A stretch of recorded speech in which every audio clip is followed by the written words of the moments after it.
In full view television cameras, Germany's police raided this mosque in Hamburg. The German government says it's a front for Iran.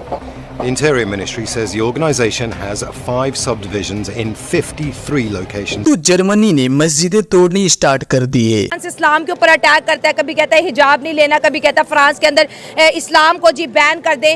हमारी जो नौजवान नस्ल है ना, इनको ज्यादातर बना दिया गया लिबरल। अच्छा। और इनको ये भी सबक दे दिया गया कि यार इस्लाम वालों पर और इस्लाम पर ज्यादा सवालात करना। अच्छा। मैं कहता हूँ जो कुफार हैं, अच्छा। जो सिरे से अल्लाह की जात को नहीं मानते, काफिर जो हैं, अच्छा।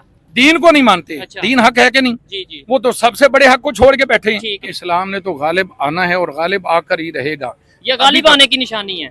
इस्लाम गालिब इसीलिए तो वो डरते हैं ना, अच्छा। कि कहीं इस्लाम जो है वो हमारे बच्चों तक न पहुंच जाए। ठीक है। जो लोग ये चाहते हैं कि हमारे बच्चे हमारे मजहब पे रहें, अच्छा। मसलन कोई सोशलिस्ट है, कोई कम्युनिस्ट है, कोई दहरिया है, कोई भी मजहब से ताल्लुक रखता है, हाँ। वो ये नहीं चाहता कि ये लोग इस्लाम की तरफ चले जाएं। यकीन माने हमारी बातें सुन के ना दूसरी दुनिया के लोग हंसते हैं कि यार ये देखो, एक साइड पे खुद को मुसलमान कहते हैं और ये किस हालत में रह रहे हैं। बिजली चोरी करने पे ये मजबूर हैं, इसके अलावा करप्शन ये कर रहे हैं, बेईमानी ये कर रहे हैं, और फिर कहते हैं कि हम पूरी दुनिया के लोग पाबंदी वगैरह लगाए, हिजाब के ऊपर पाबंदी, तो ये तो गलत बात है, क्योंकि तालीम हर बच्चे का बुनियाद है। फ्रांस कर रहा है वो ठीक हुआ है। नहीं तो वो शुगल मेले के लिए जो जाते हैं वो फिर ना पहने, वो तो शुगल मेला है, तालीम के लिए तो हर कोई जाता है। दरअसल पिछले कुछ समय से हमें ये देखने को मिल रहा है कि दुनिया के कई देशों में इस्लामिक विरोध शुरू हो चुका है और सनातन प्रेम कार्य हो रहे हैं। पिछले कुछ समय से लेकर और आज तक हमने ये देखा कि यूरोप के कई देशों में बुर्का और हिजाब का विरोध हो रहा है, कुरान को जलाया जा रहा है, मस्जिदों को बंद किया जा रहा है, और बिल्कुल उसी समय यूरोप और दुनिया के अन्य देशों के लोग सनातन के रंगों में रंग रहे हैं। आपने देखा होगा कि मिडिल ईस्ट के कई देशों में, जैसे कि सऊदी अरेबिया, यूनाइटेड एमिरेट अरब, इन देशों को सरकारों ने भी अपने यहाँ ऐसे कार्य किए हैं जो कि वास्तव में सनातन धर्म को बढ़ावा देते हैं। इतना ही नहीं, यूरोप की सरकार ने सनातन धर्म को बढ़ावा देने के लिए अपने देशों में 2 हिंदू मंदिर बनवा दिए हैं। और केवल मिडिल ईस्ट ही नहीं बल्कि इसके अलावा एशिया के अन्य देश, अमेरिका के अन्य देश और अब तो यूरोपियन देशों में भी सनातन धर्म की लहर बहुत ही तेजी से फैल रहा है, जहाँ पर एशिया और अमेरिका की अलग अलग देशों में कई हिंदू मंदिर भी बन चुके हैं। तो वहीं पर अब यूरोपियन देशों में भी हिंदू मंदिरों को निर्माण भी किया जा रहा है। यूरोपियन देश इटली, जर्मनी, फ्रांस और ब्रिटेन में भी सनातन धर्म बहुत ही तेजी से फैल रहा है। और इस सब को देखते हुए पाकिस्तानी का रिएक्शन आया है कि इस्लाम को क्यों बाइकआउट किया जा रहा है और सनातन धर्म को क्यों अपनाया जा रहा है। तो चलिए देखते हैं पाकिस्तान इस पर क्या सोचते हैं। खेल रहे हैं मासूमियत के, मजलूमियत के, इस्लाम फोबो के।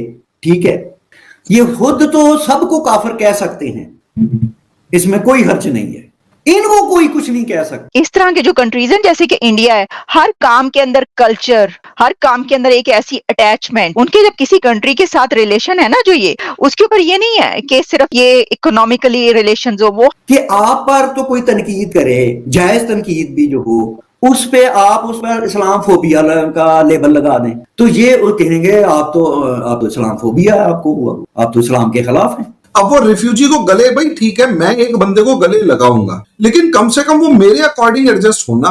एक खाजले कुत्ते को अगर मैं गले लगा लूंगा तो वो मेरी बेवकूफी है ना कि मैं अपने बड़पन के चक्कर में उसकी खाज अपने शरीर में ले लूंगा। हर कंट्री के साथ इंडिया के जो रिलेशंस बनते हैं वो बनते हैं कि उसके साथ एक अटैचमेंट होती है, एक कल्चरल रूट्स होती हैं, कि हिस्टोरिकल रूट्स उसके साथ अटैच होती हैं, जिस तरीके से वो अपने बनाते हैं। भाई मैं इस्लाम के बारे में नहीं जानता, मैंने कोई इस्लामिक टेक्स्ट आज तक नहीं पढ़ा है, मैं दावे के साथ कहता हूँ, मैं ओपनली कह रहा हूं, मुझे कोई दिक्कत नहीं है कि मैंने नहीं पढ़ा, लेकिन इन मौलानाओं को जितनों को सुना है उससे जो समझ में आया उससे तो मेरा दिमाग हिल गया ना। प्रॉब्लम मेरे को रिलीजियस टेक्स्ट से है ही नहीं। इंटरनेशनल इश्यूज जब भी आते हैं, इंडिया में मसले हो तो दुनिया बाहर निकल आती है, ईरान में मसले हो तो अमेरिका में प्रोटेस्ट होते हैं, फ्रांस में कुछ हो तो दुनिया में प्रोटेस्ट होते हैं, लेकिन हमारे भी प्रोटेस्ट होते हैं, दुनिया कहती है जी। बहुत बड़ी बात है, कहा जा रहा है कि 12 साल की प्लानिंग एंड कंस्ट्रक्शन लगी है इस हिंदू टेम्पल पे, और कहा जा रहा है कि ये आउटसाइड इंडिया, जारी बात है, ये सबसे बड़ा टेम्पल है, और ये अक्टूबर में, यानी कि इसी महीने, जो महीना शुरू हो चुका है, ये खुलेगा। अब कहा जाता है कि बहुत बड़े बड़े टेम्पल हैं, लेकिन अमेरिका के अंदर इतना बड़ा temple banana, what is the point of that? सुनने में ये आ रहा है कि ये this is a land of 183 एकड़, 183 एकड़, और कहा जा रहा है कि इस वक्त जो जो हिंदू कम्युनिटी है अमेरिका के अंदर, वो ये समझती है कि ये हमारी बहुत बड़ी कामयाबी है और बड़ा डियास्पोरा की कामयाबी है, और ये कम्युनिटी और ये नेशन की कामयाबी है। न्यू जर्सी के अंदर जो ये एक हिंदू अमेरिकन कम्युनिटी है, उन्होंने ये वो कर रहे हैं, और 2021 में जारी बात है इस पे काफ़ी ज़्यादा इसके ऊपर डिस्कशन होनी शुरू होगी कि ये क्या हो रहा है, किस तरह हो रहा है। देखें, जैसे जैसे इंडिया का ग्लोबल क्लाउड बढ़ रहा है ना जी, ठीक है, वो स्पोर्ट्स में भी जा रहा है, वो डियास्पोरा में भी जा रहा है, सो ये चीज़ सामने आती है कि they are working like a nation, मिल के काम कर रहे हैं। They have this aspiration as if they lost something long ago and they need to. एक मुसलमानों में था ना कि जी वो हमने we had a glory in the past and we need to get that back. एक मुसलमानों में थी ये बात, हम सुनते थे, लेकिन ये वो कोई चक्कर नहीं है मुसलमानों वाला, क्योंकि मुसलमान तो आगे से 50,000 फिरकों में डिवाइडेड है, फिर कौमों में डिवाइड हैं।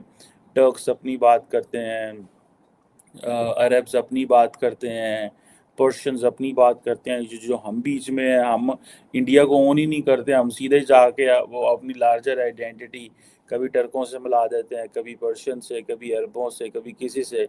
लेकिन इंडियंस जो हैं, जो हिंदूज़ हैं, वो इंडिया जो उनको रिप्रेजेंट कर रहा है, ये बड़ी इम्पॉर्टेंट चीज़ है। आप देखें अमेरिका के अंदर 183 एकड़ में इतना बड़ा बनाया जाना, और ये जिसे वो कहते हैं ना कि अगले साल सुनने में ये आ रहा है कि जो हिंदू सेक्ट है वो 50 साल की जो हिस्ट्री है नॉर्थ अमेरिका में वो मनाने जा रहा है। वो कॉन्फ्रेंसेस होंगी और बहुत कुछ होगा, और जिसे वो कहते हैं ना, बहुत बड़े स्पिरिचुअल लीडर्स आएंगे, ग्रेट लीडर्स आएंगे, और वो डिस्कशंस होंगी वहाँ पे।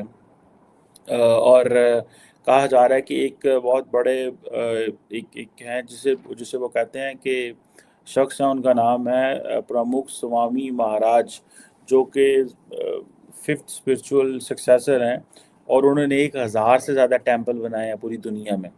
और ऑब्वियसली दैट इज़ समथिंग, मतलब बड़ी एक्स्ट्राऑर्डिनरी चीज़ है।